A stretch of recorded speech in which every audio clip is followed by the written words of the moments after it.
Cette story était donc pour Mbappé. Il s'est avoué vaincu en fait, Vinicius. Je vous en ai parlé tout à l'heure du dépit de Vinicius. Commençant le match hier soir non titulaire, quittant la pelouse de premier, ne célébrant même pas le penalty. Beaucoup pensaient que ça pouvait être une story banale, jusqu'à ce qu'on tombe sur les paroles. Écoutez bien. Et moi, j'ai été testé et réussi sans aucune arrogance. J'étais sur l'estrade. Donc au sommet, après avoir été testé et validé. Au final, les récompenses que j'ai reçues ne font pas de moi le meilleur.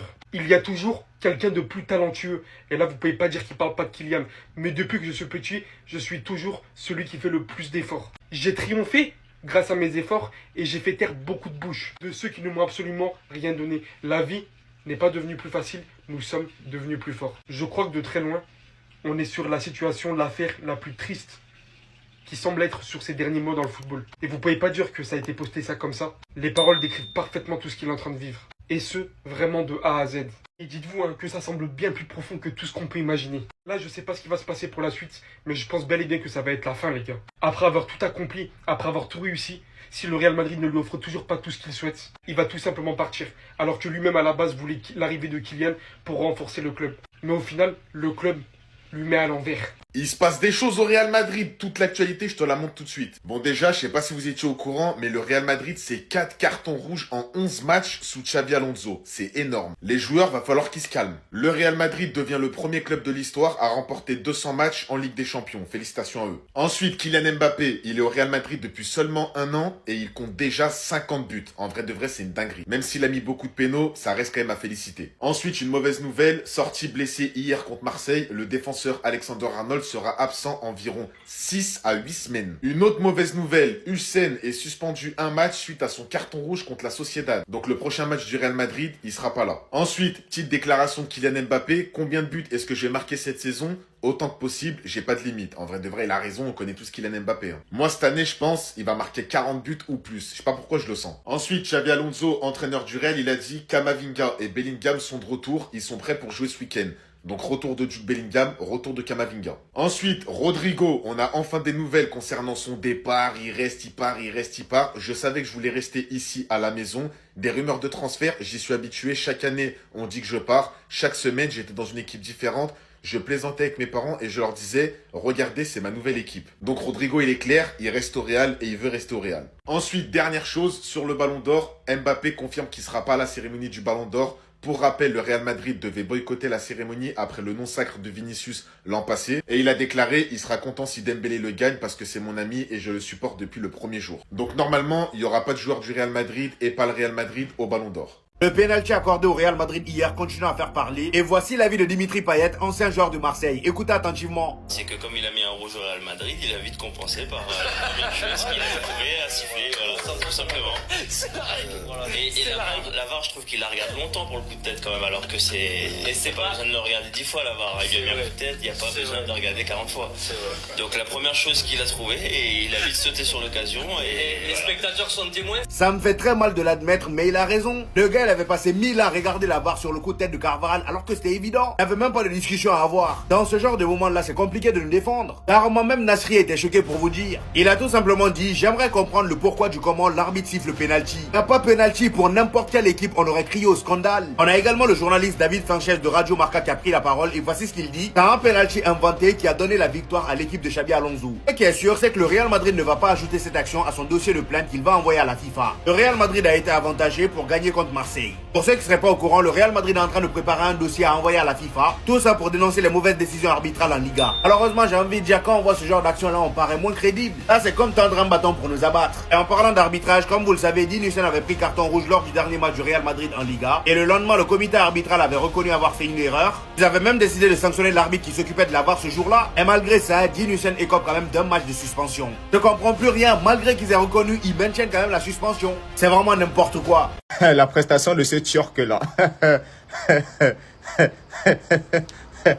Et on l'a comparé à Pedri, on l'a comparé à Yamal. Et Arda Güler.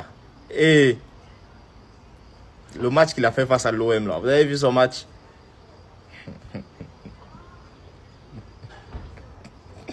Je préfère en rigoler. Les Madeleines, quand on parle de football, prenez vos ligues des champions, cassez-vous. Que vous avez gagné dans la préhistoire là, cassez-vous. Vous ne pouvez pas comparer quelqu'un. Si vous voulez comparer, mettez Mbappé avec ses pénaltys, il n'y a pas de problème. Mais Arda Güler, Le petit, il a un petit talent, hein, mais il a choisi le mauvais club. Il y a 2 semaines, j'ai fait une vidéo ici où il passait entre les joueurs du Barça et on se moquait de lui. On m'a dit, ah non, il regrette pas, il a une Ligue des Champions. Quelle performance catastrophique. Oh, la combinaison Arda Güler-Mbappé, ça marche. Vous avez vu le match? Allez, regardez. De l'autre côté, il y a un certain Kenan Yildiz avec la Juventus qui fait ce qu'un vrai numéro 10 fait. Vraiment. Vous me tuez. Il n'a même pas le centime de Fermin Lopez. Guirassy, Dortmund ne te respecte pas. Je suis désolé. Dans un match où tu as été altruiste, tu as même fait une passe D, tu obtiens un penalty. C'est toi qui l'obtiens. Tu es le numéro 9 de l'équipe. Tu as été le meilleur buteur la saison dernière. Tu veux tirer ton penalty et on te le refuse. On veut que c'est un défenseur qui le tire. Après, Bellec, c'est des consignes du coach. Mais au bout d'un moment, même toi, tu es coach. Tu vois, ton attaquant, il veut prendre ses responsabilités. Je suis désolé, tu ne t'énerves pas pour dire non, c'est au défenseur de tirer. J'ai jamais vu ça. Même si tu dois lui faire le reproche, tu le fais dans le vestiaire. Quel message tu envoies à ton attaquant? T'as pas confiance en lui? C'est une folie en fait. On a vu pourtant l'année dernière que Guirassy dans l'exercice il était à l'aise contre le Barça, on a vu. Je suis désolé, pour moi c'est un manque de respect de fou malade. Guirassy en fait, il est pas respecté. J'ai pas le pourquoi du comment, mais pour moi déjà même ça ne se fait pas ça. À la fin de la saison, Ben Sebaini, on va pas regarder combien de buts il a marqué pour qualifier si sa saison elle est bonne ou mauvaise. Guirassy oui. C'est quoi ça en fait? Son maillot, c'est floqué Dortmund, il y a même pas son blaze. C'est quoi ça? Ah non les gars, faut m'expliquer hein, parce que là j'ai vraiment pas compris. Les Barcelonais nous font les gars choqués, alors qu'ils ont le plus gros ratio de pénalty en Ligue des Champions. Avant même de revenir sur ça, Bellingham et Camavinga seront prêts à jouer ce week-end. Et enfin Trent qui va perdre sa place à Madrid, parce qu'il est blessé pour 6 à 8 semaines. Déjà pour les pénaltys, les Barcelonais vous parlez beaucoup, alors que votre ratio il est de 0,154 par match, soit 56 pénaltys en 363 matchs. Madrid on a eu 63 pénaltys en 504 matchs. Et ils sont là à nous dire qu'on est le Real Penalty. Enfin, Arda Güler qui va quitter notre milieu parce que le patron Bellingham est de retour. Même si Güler a une connexion de malade avec Mbappé, son intérim au milieu il est fini. Il peut retourner sur le banc ou aller jouer à droite s'il veut. Concernant Camavinga, je sais pas s'il peut prendre la place de Valverde, mais ce serait très intéressant de voir ce qu'il peut apporter au milieu. Trent qui vient d'arriver, mais malheureusement il va perdre sa place parce que Carvajal, au-delà du carton rouge qu'il a eu hier, ça reste notre capitaine et le joueur le plus expérimenté du club, je pense. Ce qu'il fait sur le terrain, je pense qu'il n'y a rien à dire en soi et je suis pas du tout inquiet pour l'absence de Trent. Même s'il faut faire attention et avoir un remplaçant à chaque poste, c'est toujours mieux. Il va donc rater des matchs de Ligue des Champions et même rater le Classico contre le Barça. Des débuts mitigés, en plus de ça, maintenant il se blesse. Ça doit tellement être dur pour lui mentalement. Mais j'espère qu'il va bien bosser comme Bellingham et qu'il sera de retour rapidement. Mais t'as pas honte? Mais t'as pas honte, Kylian Mbappé? Écoutez sa déclaration après le match. C'est lunaire, c'est lunaire. Balerdi n'a pas arrêté d'essayer de me déstabiliser, de me déconcentrer. Mais au final, c'est un doublé, la victoire et le trophée d'homme du match. Mais PTDR, Mbappé homme du match, alors qu'il a fait un match éteint.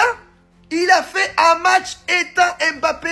On t'a pas vu du match, à part pour tirer les pénaltys. Ah, pour tirer les pénaltys, là tu as été présent. Et encore, t'as failli les louper. Vas-y, bref, tu les as mis, pas de souci. Mais par contre, faire le malin comme ça, mais t'as pas honte. Alors que franchement, ton équipe, t'es chez toi, t'es à domicile, t'as tremblé contre l'Olympique de Marseille. Moi, je suis fier. Alors oui, on a perdu, mais on vous a regardé droit dans les yeux. Et Kylian Mbappé, je suis désolé, ce soir, tu as été mauvais. Chapeau à Balerdi. Quand il est nul, faut le critiquer, mais quand il est fort, faut le dire aussi. Ce soir, Balerdi, t'as vraiment haussé le niveau, surtout en seconde période. Tu as bien tenu Kylian Mbappé et moi, je suis fier de toi. Car oui, je t'ai critiqué, mais ça fait partie du football. Comme je l'ai dit précédemment, quand t'es fort, faut le dire, quand t'es nul, faut le dire aussi. Et ce soir, t'as pris tes responsabilités. Mais voir Kylian Mbappé, homme du match, MDR, le vrai homme du match, c'est lui. Mais bon, bref.